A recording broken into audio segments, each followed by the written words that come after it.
everyone, I'm Michaela Kathleen, and in this video I'm going to be tier ranking fictional technology in books. Pre-warning, there's going to be a lot of technology from the Uglies series by Scott Westerfeld. That's kind of my favorite futuristic series, and I love all the tech that's in those books. And I did try to only pull from books that are on my shelves, so if there are some like big ones missing here that you were looking for, that's why. But first off, explaining the tiers. At the top, we have daily use. This is the tech that I think that I would love and that I would use every day. Just below that is fun to try. This is tech that I think I would really like and enjoy, but I don't think I would necessarily be using it every single day. Below that is take it or leave it. This is tech that I just don't think sounds super interesting. Below that is intriguing but bad. This is tech that I do find kind of interesting, but that I know realistically is probably actually very bad. And then below that is no interest. This is tech that I just could not care less about. And finally, at the bottom, we have would end the world. And this is tech that I think would be world ending. So jumping right in, the first thing that I wanted to start off with is my personal favorite fictional technology, the thing that I would want the very most, that sounds the most fun to me, and that is hoverboards. I'm obsessed with hoverboards. I've always been really obsessed with the idea of flying, and so the moment I read Hoverboards in Uglies, I was just obsessed. And if you haven't read Uglies, the hoverboards in Uglies are not like the dumb hoverboard in the movie Back to the Future Part 2 that's essentially just a skateboard. No, the hoverboards in Uglies can go up to like the height of treetops, and they can go like 70 miles an hour, and I think they sound so fun. And then also in this category alongside hoverboards, in less of a fun way and more of like a just very useful way, is of course hover cars. But then moving on after that to the other end of the spectrum, we have the mutations from the Hunger Games. These are the dogs that are at the end of the first Hunger Games, tracker jackers, anything where they're kind of enhancing existing creatures. And yeah, I think this would go terribly wrong and would end up totally screwing up ecosystems and who knows what else, and would result in the end of the world. Not to mention that all of the mutations in the Hunger Games are used for evil and are very dangerous. Next, going with a little more middle of the road kind of an item, we have the interface rings, again from the Uglies universe. These are essentially just rings that kind of keep people in contact with kind of their city government mostly. The rings kind of track them, and they can kind of use the rings to communicate. And this was always a piece of ugly tech that I just didn't really care about one way or the other. Realistically, constantly being tracked, probably not a great thing, but I feel like we're already there anyways. So interface rings for me are take it or leave it. I just don't really care about their existence. Come on. Harry baby wants attention and he's meowing. Here, come on. You can do it.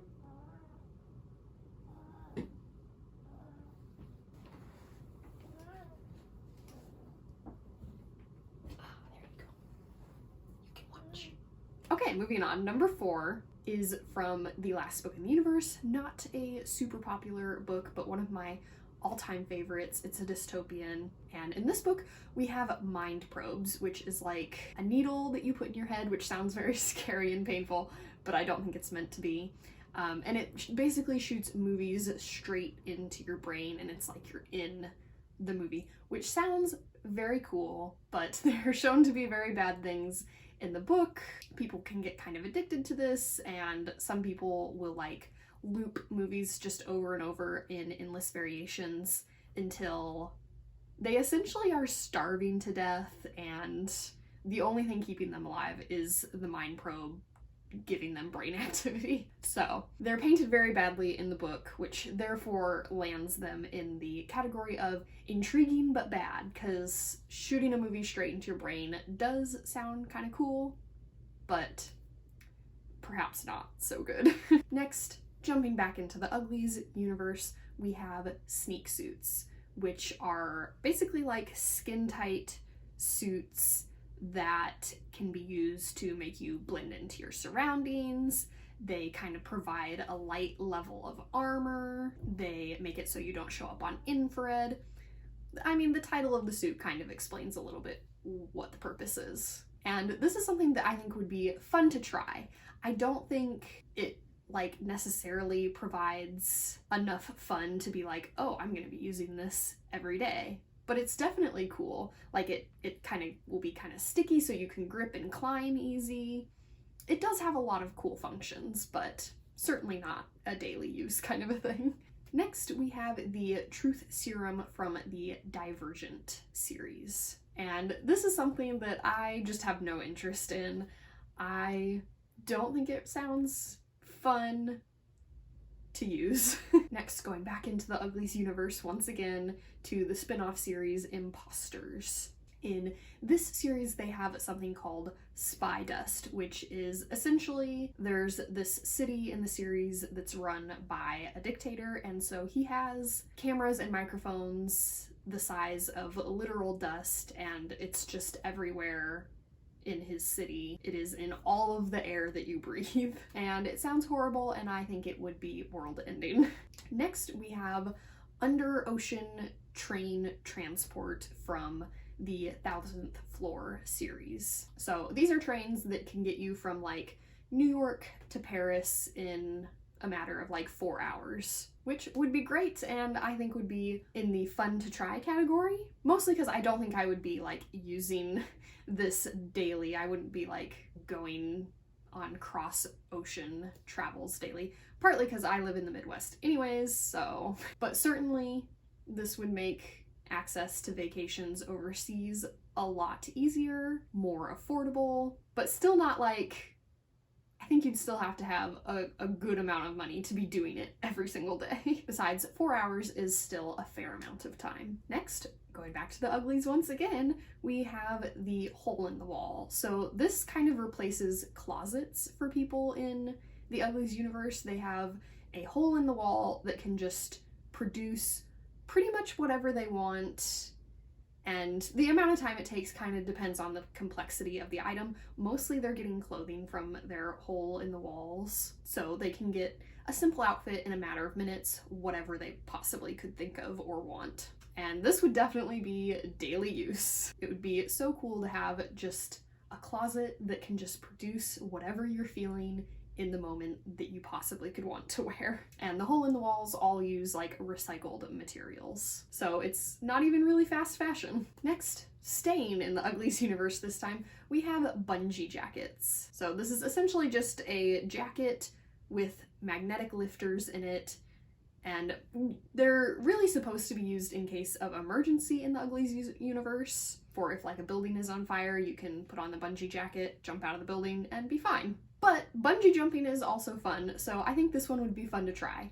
I'm not as obsessed with it as I am with hoverboards, so I don't think it's something I would do daily, like hoverboarding, but definitely it would be like an activity on my list of like things that I do fairly regularly. Next, still in the Uglies universe here with the companion novel extras, we have eye screens. So this is essentially the internet right on your eyeball. And this would definitely be daily use. Sounds very cool, very convenient, love it.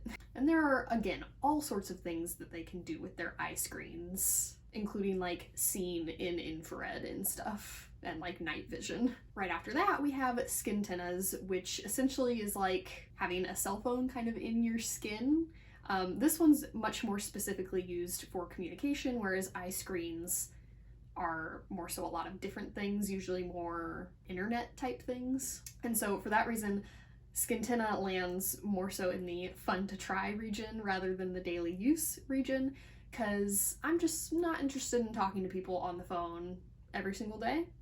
Not my personality. So while Skintina does still sound cool and convenient, I don't think I'm gonna be making phone calls on it every day. And next we have flash tattoos, which are again from Uglies. And these are tattoos that move.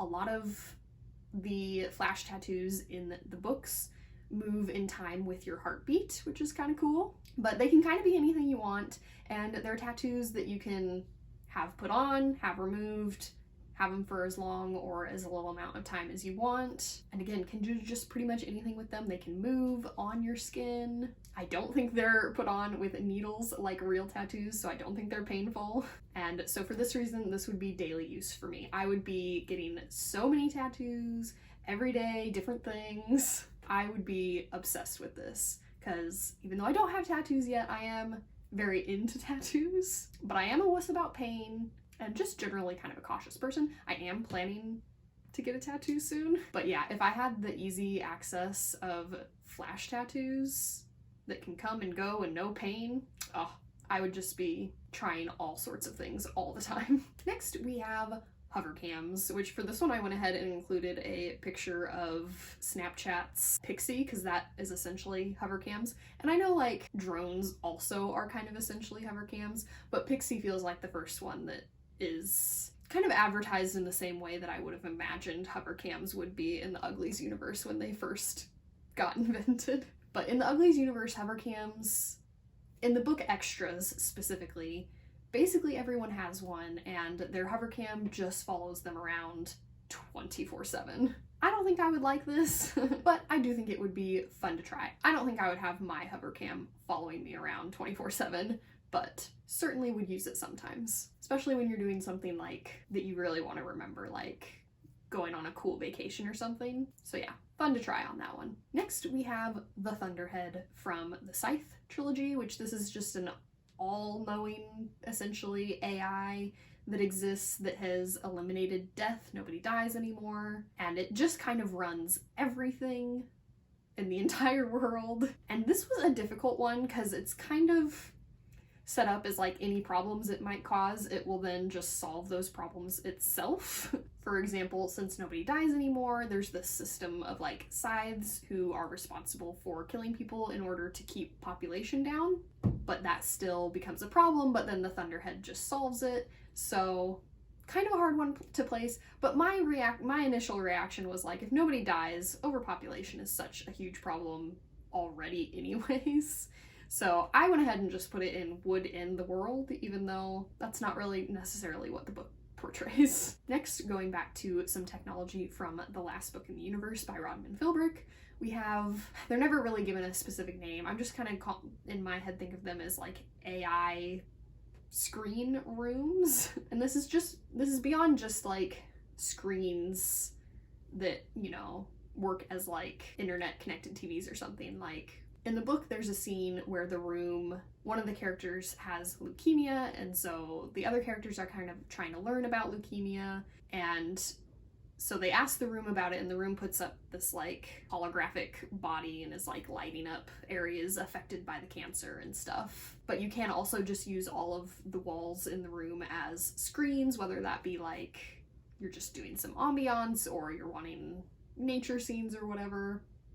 You can ask the room basically anything and do basically anything with the room. At another point, they do like holographic life-size chests in the room. So very, very cool and definitely daily use. Next, I have Pretty and Special Surge from the Uglies series. In the Uglies series, people do very extreme surgery on their bodies, either to look very perfect, or in the case of special surgery, they're like made almost kind of superhuman, or once pretties are no longer a thing so much, then people are just kind of getting whatever they want, and they do all sorts of wild things then, like replacing their pinky finger with like a little snake or all sorts of crazy stuff. And I'm putting this one in intriguing but bad. Obviously, in the case of pretties, there's other things happening with the surgery that people don't know about, and that's very bad. And yeah, another one that just is intriguing but probably is not the best idea.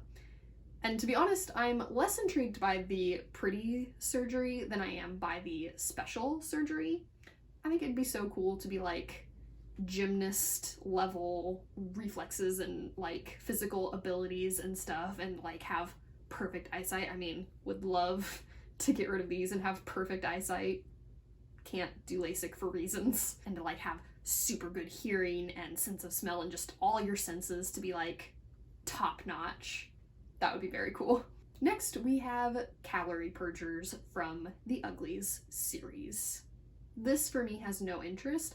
I once took a BuzzFeed quiz that was like, which Uglies technologies would you rather have?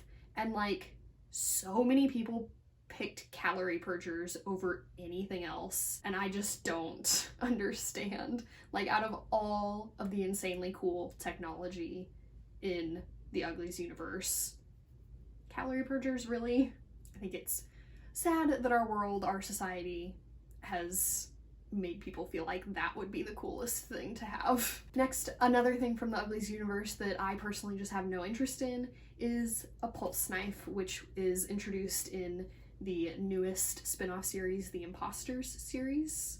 This is essentially a knife that you can like throw and it'll come back to you, and it is like super powerful, can essentially like not melt things, but like just totally destroy things. And I'm just not a big weapons person, so yeah, no interest in a pulse knife. And then finally, one like really classic piece of futuristic technology, we have the time machine. And this one I would have to place in two categories, and they're at opposite ends of the spectrum. I think a time machine would end the world, but I also think I would use it daily. It would be so cool to just go to any time you want, whenever you want. But I also think it would definitely end the world. Assuming that traveling in time can affect the timeline and affect things, for sure world ending. Now, if it's more like a ghostly visitation situation, maybe not world ending. But yeah, that was it for my tier ranking of fictional technology in books. Let me know down below where you would place some of this tech, if there's any tech in here that I didn't talk about that you have strong opinions on where it would place. And yeah, I hope you enjoyed watching. Remember, words matter.